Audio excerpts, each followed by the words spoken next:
hommikust, kallid televaatajad! Alustame füüsikaminutitega. Juba aegade algusest saati on inimesed püüdnud ehitada masinaid ja seadmeid, mis keeruliste ja raskete ülesannete täitmist natukenegi kergemaks muudaksid. Soojusmasinate kasutuselevõtt 18. sajandi lõpus tõi kaasa ka suure sotsiaalse revolutsiooni. Ja soojusmasinatest me täna räägimegi. Lihtsalt öeldes on need seadmed, mis soojuse muudavad tööks või siis võib ka öelda liikumiseks.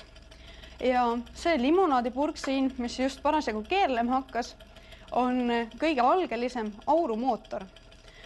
Limonaadipurgiga on tehtud seda, et on võetud välja limonaad ja pandud sisse natukene vett.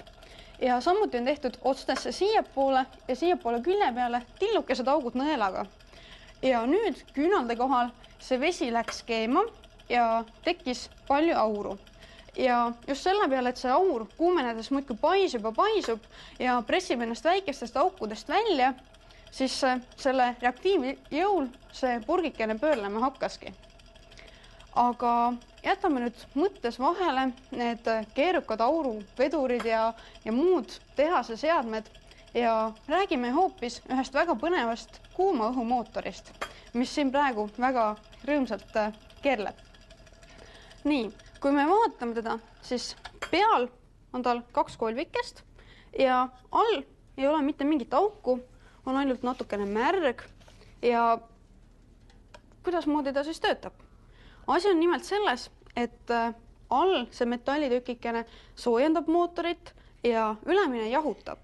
Ja see õhk, mis siin mootori sees on, see muudkui töötab, see kunagi ei vahetu. Näiteks autodes meil on sisepõlemismootor, kus põlemisprotsess toimub mootori enda sees, aga see on siis nii-öelda välispõlemismootor. Ja töötab ta niimoodi. Praegu on klapikene all. Kui panen ta siia kuuma teetassi kohale, siis soe õhk hakkab muudkui paisuma ja see klapikene tõstetakse ülesse ja samamoodi sooja õhu tõttu paisub siis see teine klapikene siin. Ja nüüd, kui ta on siis üles läinud niimoodi, siis see väiksem klapike teeb tööd ja surub suure selle kollase kolvi siin alla. Ja siis on jälle kogu õhk on ülemise poole peal ja hakkab jahtuma. Ja jahtudes lüüakse see töökolv jälle alla ja niimoodi see mootor töötabki. Paneme ta siia tee kohale tagasi ja vaatame, kas ta ka käima läheb. Kui siia nüüd väike selline tõuge anda, siis hakkab ta ise tööle. Ja kuna ta töötab temperatuuride vahepeal, siis panen siia tükikese jääd juurde, vaatame, kas ta hakkab äkki veel kiiremini tööle. Niimoodi. Aga selline tore mootor, huvitav, kas tal siis tänapäeval mingeid rakendusi ka on. Ja on küll, paraku ta ei ole nii levinud kui sisepõlemismootorid autodes, aga siiski sellistes ekstreemsemates kohtades, näiteks ta võimaldab päikeseenergiat muuta jällegi meile meeldivaks elektrienergiaks või siis, kuna ta on ka küllaltki vaikne, siis kasutatakse seda allveelaevades ja ka jahtides. Aga veel selline huvitav fakt, et nii 30 aastat tagasi töötasid Fordi korporatsiooni teadlased välja auto, mis töötas Stirlingi mootori peal.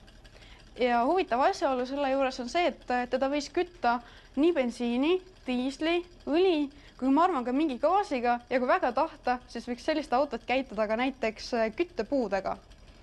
Et selline potentsiaalikas mootor. Aga nüüd on meil siin laua peal veel üks väike igiliikurit meenutav seadeldis, mis muidkui nokib seda vett. Ja see linnu tööpõhimõte on samamoodi siis gaaside ja vedelike omaduste peal. Et tähtis on see, et linnunokk on poorsest materjalist ja see lilla vedelik ei ole mitte vesi ega seal sees ei ole ka õhku, vaid see on väga kergesti lenduv vedelik. Ja nüüd, kui see linnunokk saab märjaks, siis hakkab vesi sealt pealt ära aurustuma. Kui me ise ka vannist välja tuleme või ujumast kuskilt, siis meil hakkab kiiresti külm. Et samamoodi see jahutab selle linnunoka maha. Ja see gaas mis seal linnu sees on, see hakkab siis seal nukas kondenseeruma. Ja kuna siit alt õhku kätte ei saada, hakatakse linnukaela sisse seda linnakat vedelikku imema.